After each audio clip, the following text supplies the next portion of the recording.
கதை குசும்பூரோட கதை. அது பனி மூட்டத்தால மூடப்பட்டு உயரமான மலைகளுக்கு நடுவுல அமைஞ்சிருக்கிற ஒரு சின்னதான ரொம்ப அமைதியான அழகான கிராமம் தான் இது.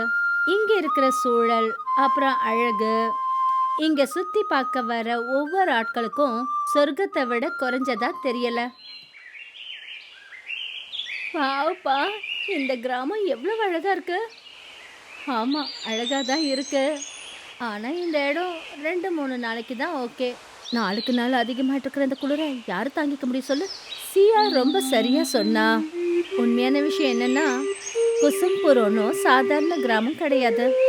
இங்க வருஷத்துல 12 மாசங்களும் குளிர் மட்டும்தான் நிறைஞ்சிருந்தது. அப்புறம் 5 வருஷத்துக்கு ஒரு முறை இந்த குளிர் இன்னும் அதிகமாயிடும். இதனால குசும்பூரோட நிலைமை நாளுக்கு நாள் மோசமாக்கிட்டே போச்சு. அப்புறம் இந்த நிலைய மாத்த போனவர் தான் மனிஷ். அவர் கிராமத்தோட கடினமான உழைப்பாளி, திறமையான ஆளும் கூட. ஓ, இந்த குளிர், நான் இதை என்ன பண்றது? உன்னால எதுவும் செய்ய முடியாது ப்ரோ.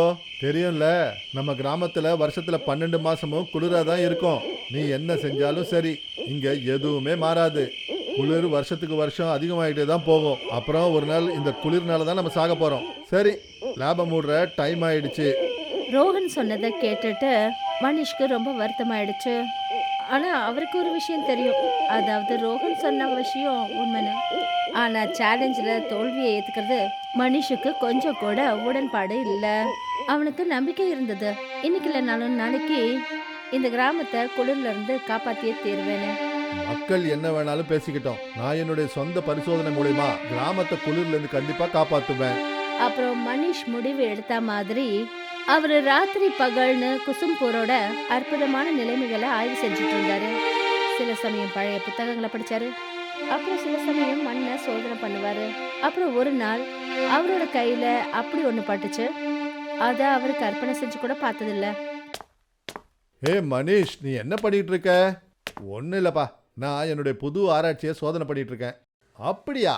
கொஞ்சம் சொல்ல, எதுல ரிசர்ச் பண்ணிட்டு இருக்க? சொல்றேன், இத பார். நம்ம கிராமத்தோட முக்கியமான வரைபடம். இங்க கிழக்கு திசையில மலைகள் இருக்கு இல்லையா, அங்க ஒரு கிணறு இருக்கு. அப்புறம் அந்த கிணத்துல என்ன இருக்குன்னு உனக்கு தெரியுமா? என்ன? சூடான எரிமலை பிளம்பு. என்ன? நம்ம குளுமையான கிராமத்துல லாவாவா? ஆமாம்பா, நானும் இத பார்த்துட்டு அதிர்ச்சி அடைஞ்சேன். அப்படி இந்த வரைபடத்துல அந்த கிணறு தெரியுதுன்னா சந்தேகமே இல்ல, அங்க கிணறு இருக்கு. அப்படி நான் அந்த கிணத்தை கண்டுபிடிச்சிட்டேன்னா நான் வெற்றி அடைஞ்சா மாதிரி. அதை யாரும் கற்பனை கூட செஞ்சு பார்த்திருக்க மாட்டாங்க. அப்படி தேவைப்பட்டா இந்த கண்டுபிடிப்புல நானும் உனக்கு உதவி செய்யறேன்ப்பா. சூடான எரிமலை குழம்பு நிறைஞ்ச அந்த ரகசிய கிணற பத்தி கேள்விப்பட்டதும் ரோஹனுக்கு அதிர்ச்சியாவும் இருந்தது, சந்தோஷமாவும் இருந்தது. இது நாள் வரைக்கும் மனிஷ் சொன்னது அவருக்கு நம்பிக்கையே ஏற்படல. ஆனா எரிமலை குழம்பு நிறைஞ்ச கிணத்தை பத்தி கேள்விப்பட்டதும் அவருக்கு முழுமையான நம்பிக்கை வந்துடுச்சு. அதாவது மனிஷ் கிராமத்தோட எதிர்காலத்தை நிச்சயம் மாத்துவாருன்னு. இப்ப ரோஹனும் அவரோட ஒவ்வொரு அடியிலையும் அவருக்கு உதவியா இருக்க முடிவு பண்ணான். அடுத்த நாளே அந்த ரகசிய கிணற தேடி அவங்க 2 பேரும் போனாங்க. மனிஷ் லேப்ல இருந்து முக்கியமான உபகரணங்கள், சென்சர், அப்புறம் வெப்பநிலையை அளவிடுற கேட்ஜெட்டை ரெடி பண்ணாங்க. அப்புறம் ரோஹன் போற வழியில தேவைப்படுற பொருட்களை ரெடி பண்ணாரு. காலை நேர லேசான வெயில்ல மலையை நோக்கி போக ஆரம்பிச்சாங்க. அடர்ந்த காடு, சரிவான படிக்கட்டிகள், வேகமா வீசுற சில்லுன்ற காத்து, ஒவ்வொரு திருப்பத்திலையும் ஏதாவது ஒரு தடை அவங்களுக்காக காத்துக்கிட்டு இருந்தது. திடீர்னு சென்சர் எங்கேயாவது நின்றுடும். மலைப்பகுதியில பாறைகள் உருண்டு வந்து பாதையை மறைக்கிறது. சில இடங்கள்ல பனி காத்து அவங்கள பின்னாடி தள்ளுறதுக்கான முயற்சிகள் நடந்தது. ஆனா 2 பேருமே தோல்வியை ஒத்துக்கிற ஆளுங்க கிடையாது. ஒவ்வொரு கஷ்டங்களையும் தாண்டி தடைகளுக்கான தீர்வுகளை கண்டுபிடிச்சு ஒரு வழியா சாயந்தரம் ஆகிற நேரத்துல அந்த ரகசிய லாவா கிணறு அவங்க முன்னாடி இருந்தது. ரோஹன், இத பாரு, நமக்கு அந்த கிணறு கிடைச்சிடுச்சு. வாவ், இதுதானப்பா நம்மளுக்கு தேவை. கிராமத்தை சார்ந்த குளிர் பிரச்சனைகளுக்கு உண்மையான தீர்வு இப்ப அவங்க கைகள்ல இருந்தது. ஆனா இந்த வெற்றி அவ்வளவு சுலபம் கிடையாது. அடர்ந்த காட்டுக்குள்ள பல மணி நேரங்கள் தடுமாறுறது, வர பாதையில கூர்மையான கற்கள் குத்துப்படுறது, மழை காற்றுகளை தாங்கிக்கிறது. ஒவ்வொரு அடிகள்லயும் அவங்க நினைச்சாங்க இயற்கை அவங்களுடைய தைரியத்தை பரீட்சித்து பார்க்குற மாதிரி தோணுச்சு. ஆனா 2 பேரும் ஒவ்வொரு பிரச்சனைகளையும் எதிர்கொண்டு அவங்களோட வேலையை முடிச்சிட்டாங்க.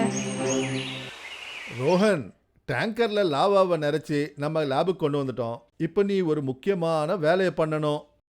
சொல்லுப்பா, நீ இங்க சேர்த்து வச்சிருக்கிற லாவாவை சின்ன சின்ன கியூப்ஸ்ல மாத்தணும். 500 கியூப்ஸுக்கான ஒரு குரூப் ஆக்கணும். அந்த மாதிரி 1000 குரூப்ஸ் ஆக்கணும் நம்ம. இதை நாம மைக்ரோ ஃபேப்ரிக்ல போட்டு கோல்டன் ஹீட் கம்பளத்தை உருவாக்குவோம். இதை கிராமத்து ஜனங்க தினமும் பயன்படுத்தலாம். வாவ் வாவ் மனிஷ், லாவா கியூப்ஸ்ல உருவாக்கப்பட்ட கம்பளமா? இதை பத்தி யாருமே இது வரைக்கும் யோசிச்சு பார்த்தது கூட கிடையாது. நீ வேணா பாரு, உன்னுடைய கண்டுபிடிப்பு நிச்சயமா வெற்றி அடையும். மனிஷ் சொன்னதை கேட்டுட்டு ரோஹன் ரொம்பவே அதிர்ந்து போனாரு. இப்படி ஒரு அற்புதமான தோன்றுதல் அவர் இது வரைக்கும் யோசிச்சு பார்த்தது கூட கிடையாது. ஆனா மனிஷோட தொலைநோக்கு பார்வையினால இப்ப இது சாத்தியமாக ஆரம்பிச்சது. ரோஹன் எதுவும் பேசாம அமைதியா தன்னுடைய தோல்ல முழு பொறுப்பையும் எடுத்துக்கிட்டாரு. அவர் காலேஜ்ல ஒரு புது ஸ்டூடெண்ட்ஸ்க்கான டீமை உருவாக்கி வேலைய ஆரம்பிச்சாரு. மனிஷ் மத்த டெக்னிக்கல் விஷயங்கள்ல கவனத்தை செலுத்திட்டு இருந்தாரு. பல வருஷ கடின உழைப்புனால கோல்டன் ஹீட் கண்ட்ரோல் கம்பளம் ரெடி ஆயிடுச்சு. அப்புறம் 2 பேரும் உடனே அதை கிராமத்து ஜனங்க கிட்ட ஒப்படைச்சாங்க. கிராமத்து ஜனங்களே, இங்க வந்ததுக்கு ரொம்ப நன்றி. அதாவது நமக்கே தெரியும், நம்ம கிராமத்துல வருஷம் 12 மாசமும் குளிர் இருக்கும். அப்புறம் 5 வருஷத்துக்கு ஒரு வாட்டி இந்த குளிர் இன்னும் அதிகமாகும். இந்த அதிகமான குளிர்னால எல்லாருக்கும் போராடுறது ரொம்ப கஷ்டமாவே இருக்கு. இனிமே கவலைப்பட வேண்டிய அவசியமே இல்லை. உங்களுடைய பிரச்சனைக்கான தீர்வு எங்க கிட்ட இருக்கு. Golden heat control lava blanket. இது உங்களை இந்த கடுமையான குளிர்ல இருந்து காப்பாத்தும். நிஜமாவா? மனிஷோட இந்த வினோதமான கண்டுபிடிப்பை பார்த்து கிராமத்து ஜனங்க அதிர்ந்து போனாங்க. அவங்க இந்த கம்பளத்தை பயன்படுத்தும் போது ஏதோ மேஜிக் ஆன மாதிரி அவங்களுக்கு இருந்தது. கிராமத்து மக்களோட குளிர் பிரச்சனை ரொம்பவே குறைஞ்சிடுச்சு. அவங்களோட உடல்நிலை சீரடைய ஆரம்பிச்சது. அப்புறம் அவங்களுடைய வாழ்க்கை மறுபடியும் சாமான்யமா மாறுச்சு. அப்பா மனிஷ், ஒத்துக்கிறேன்பா. எப்படியோ ஒரு வழியா உன் கிராமத்தை குளிர்ல இருந்து காப்பாத்திட்ட. ஆனா இது உன்னுடைய உதவி இல்லாம நடந்திருக்காதுப்பா. நண்பர்கள் உதவி செய்யறதுக்கு தானப்பா. அப்புறம் ஒரு சந்தோஷமான விஷயம், இன்னைக்கு தான் நம்ம ப்ரொஃபஸர் கிட்ட இருந்து ஃபோன் வந்தது. அவர் தான் சொன்னாரு, அரசாங்கம் சார்பா இந்த கண்டுபிடிப்போட வெற்றியில உனக்கு அவார்டு கொடுக்க போறாங்களாம். அப்புறம் சீக்கிரத்துல இந்த டெக்னிக்கை உலகம் பூரா கொண்டு போய் சேர்க்க போறாங்களாம். நிஜமாவா? எப்பா, நான் இது வரைக்கும் இதை பத்தி நினைச்சதே இல்ல. இது ஏதோ ஒரு கனவு மாதிரி தெரியுது. கனவில்லப்பா, இதுதான் உண்மை. உன்னுடைய உழைப்புனாலதான் இதெல்லாம் நடந்ததுப்பா. ரோஹன் சொன்னதை கேட்டதும் மனிஷ் சந்தோஷத்துல நிறைஞ்சு போனான். அவன் இது வரைக்கும் கற்பனை செஞ்சு கூட பார்த்ததில்ல. அவனுடைய முதல் கண்டுபிடிப்பை வெற்றி அடைஞ்சது மட்டும் இல்லாம பெரிய பெரிய ஆளுங்கெல்லாம் அவனை பாராட்ட செய்வாங்கன்னு. இப்ப மனிஷோட தன் நம்பிக்கை முன்ன விட பல மடங்கு உறுதியாயிடுச்சு. அவர் வரப்போற வாழ்க்கையில புது புது உயரத்தை அடையறதுக்கு தயாரா இருந்தாரு. கடைசியில மனிஷோட இந்த கண்டுபிடிப்பு வெற்றி அடைஞ்சது. அப்புறம் அவருடைய உழைப்புக்கான உண்மையான பெயர் கிடைச்சது.